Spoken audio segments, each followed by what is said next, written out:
Hi friends, welcome to twigs atrocities. இது வரைக்கும் நம்ம சேனலுக்கு வந்து சப்ஸ்கிரைப் பண்ணி சப்போர்ட் பண்ண எல்லாருக்குமே ரொம்ப ரொம்ப நன்றி. இது வரைக்கும் பெரிய மனசோட பார்த்துட்டு இருக்கிற எல்லா வியூவர்ஸ்க்குமே ரொம்ப ரொம்ப நன்றிங்க. நான் வந்து இன்றைக்கி ஹோரை பற்றின தகவல் தான் உங்களோட ஷேர் பண்ண போகிறேன். எனக்கு தெரிஞ்ச தகவலை ஷேர் பண்ண போகிறேன். நிறைய பேருக்கு வந்து ஹோரை வந்து எந்த டயத்தில் ஆரம்பிக்குது, இன்றைக்கி வந்து என்ன ஹோரை நடக்குது அதெல்லாம் வந்து தெரியாது. அதை வந்து எனக்கு தெரிஞ்சதை வந்து நான் ஷேர் பண்ணுறேன். எந்தளவுக்கு உங்களுக்கு யூஸ்ஃபுல்லாக இருந்துச்சுங்கிறத எனக்கு வந்து கமெண்டில் வந்து கமெண்ட் பண்ணுங்கள். ஹோரை அப்படிங்கிறது வந்து மொத்தம் வந்து 7 ஹோரை இருக்குதுங்க. 7 ஹோரையில் வந்து என்னென்ன ஹோரை அப்படின்னு பார்த்தீங்கன்னா, சூரியன், சுக்கிரன், புதன், சந்திரன், சனி, குரு, செவ்வாய் என 7 ஹோரை மொத்தம் இருக்குது. இந்த 7 ஹோரையும் எந்தெந்த ஹோரை வந்து எந்தெந்த கிழமையில் நடக்குதுங்கிறத நான் உங்களோட ஷேர் பண்ணுறேன். ஞாயிற்றுக்கிழமையில் சூரிய ஹோரை நடைபெறும், திங்கட்கிழமையிலேயே சந்திரன் ஹோரை நடைபெறும், செவ்வாய்க்கிழமையில் செவ்வாய் ஹோரை நடைபெறும், புதன்கிழமையில் புதன் ஹோரை நடைபெறும், வியாழக்கிழமையில் குரு ஹோரை நடைபெறும், வெள்ளிக்கிழமையில் சுக்கிர ஹோரை நடைபெறும். இது வந்து மேக்ஸிமம் எல்லாருக்குமே தெரிஞ்சிருக்கும். வெள்ளிக்கிழமையில் சுக்கிர ஹோரை நடைபெறும். அது எந்த டைம்ங்கிறது நிறைய பேருக்கு தெரிஞ்சிருக்கும்.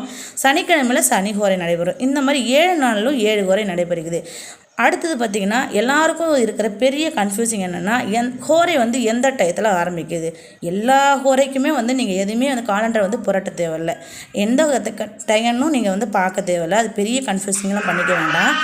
அது என்னன்னு பார்த்தீங்கன்னா, காலையில் சூரிய உதயம் ஆரம்பிக்குது பார்த்தீங்களா, அதுலேருந்தே வந்து ஹோரையோட டைமும் ஆரம்பிச்சிருது. அது என்னவாக இருந்தாலும், சூரிய ஹோரையாக இருந்தாலும் சரி, குரு ஹோரையாக இருந்தாலும் சரி, இல்லை சந்திரன் ஹோரையாக இருக்கட்டும், எதுவாகினாலும் சூரிய உதயம் ஆரம்பிக்கும் போதே ஹோரையோட டைமும் ஸ்டார்ட் ஆயிரும். நீங்கள் தாராளமாக என்ன ஹோரையில் பூஜை பண்ணணும்னு நினைக்கிறீங்களோ அந்த ஹோரையில் உங்களுடைய பூஜையை வந்து ஸ்டார்ட் பண்ணிக்கலாம். அதோடு மட்டும் இல்லாமல் இப்போ ஹோரை இருக்குது பார்த்திங்களா, ஹோரை வந்து நல்லது கெட்டது அப்படின்னு ஹோரையிலுமே பிரித்து பார்க்கப்படுது. இப்போ நம்ம வீட்டுக்கும் பக்கத்து வீட்டுக்கும் பார்த்திங்கன்னா நிறைய பேருக்கு வந்து ஒத்து போகாது, ஒரு சண்டையாக இருக்கும். அந்த மாதிரி தான் ஹோரைக்கும் வந்து நல்லதும் இருக்குது, பகையும் இருக்குது. ரெண்டுமே வந்து நட்பும் பாராட்டுவாங்க, பகையும் பாராட்டுவாங்க. ஹோரைக்குள்ளேயும் அந்த மாதிரி சண்டை நடக்கிறது உண்டு. அதனாலே பார்த்திங்கன்னா ஹோரையை வந்து நல்ல சுப பலனை தரக்கூடிய ஹோரையை வந்து ஹோரை அப்படின்னும், அசுப பலனை தரக்கூடிய ஹோரையை வந்து தோஷம் அப்படின்னும் சொல்லப்படுது. இப்போ வந்து எனக்கு தெரிஞ்சதை ஹோரையை பற்றி நான் உங்களோட வந்து ஷேர் பண்ணிட்டேன். அடுத்தது வந்து நான் இன்றைக்கி செவ்வாய்க்கிழமைங்கிறதால செவ்வாய்க்கிழமையில் வர செவ்வாய் ஹோரையில் இன்றைக்கி வந்து செவ்வாய் ஹோரை எப்போலேருந்து ஆரம்பிக்குது அப்படின்னா 9 மணிலேருந்து 10 மணி வரைக்கும் இருக்குது செவ்வாய் ஹோரை. அந்த டயத்தில் வந்து நான் வந்து என்னோடய பூஜையை வந்து ஆரம்பிக்கிறேன். பெருசாக எதுவுமே நான் பண்ணலை. கற்கண்டு நெய்வேத்தி வச்சேன். சாமி படங்களுக்கு பூ கூட போடலை. பூ என்கிட்ட இல்லைங்கிறதால போடலை. எப்பயும் போல் நான் வந்து தீபம் போட்டு வழிபட்டு வந்தேன். அவ்வளோதான் நான் பண்ணேன். எதுவுமே பண்ணலைங்க. எனக்கு முடிஞ்ச அளவுக்கு கடன் தொல்லை இருக்கக்கூடாதுன்னு வேண்டிக்கிட்டேன். அவ்வளோதாங்க பண்ணேன். நம்மளுடைய வீடியோ வந்து உங்களுக்கு பிடிச்சிருந்து அப்படின்னா நம்ம சேனலை வந்து தொடர்ந்து சப்ஸ்கிரைப் பண்ணி சப்போர்ட் பண்ணுங்கள். செவ்வாய் ஹோரையில் வந்து என்ன பண்ணணும் பண்ணக்கூடாதுங்கிறத எனக்கு தெரிஞ்சதை நான் வந்து உங்களோட ஷேர் பண்ணுறேன்.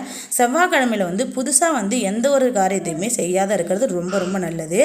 அதை வந்து நீங்கள் யோசித்து வச்சுருந்தாலும், யோசனையில் ஏதாவது ஒன்று செய்யலாம் அப்படின்னு யோசித்து வச்சுருந்தாலுமே அதை வந்து அடுத்த நாள் புதன்கிழமையில் செய்யுங்க. அது ரொம்ப நல்லது.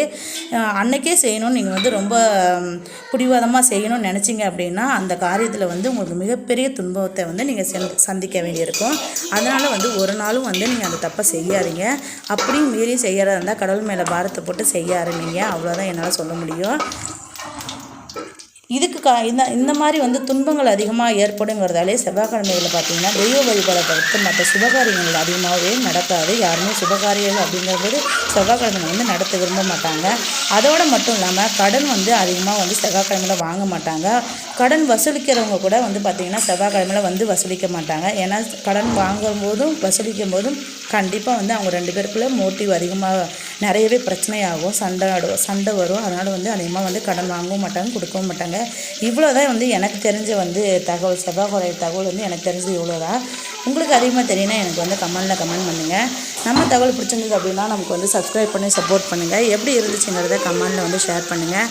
இன்னும் ஒரு நல்ல வீடியோவோட உங்களை வந்து மீண்டும் சந்திக்கிறேன். பாய்.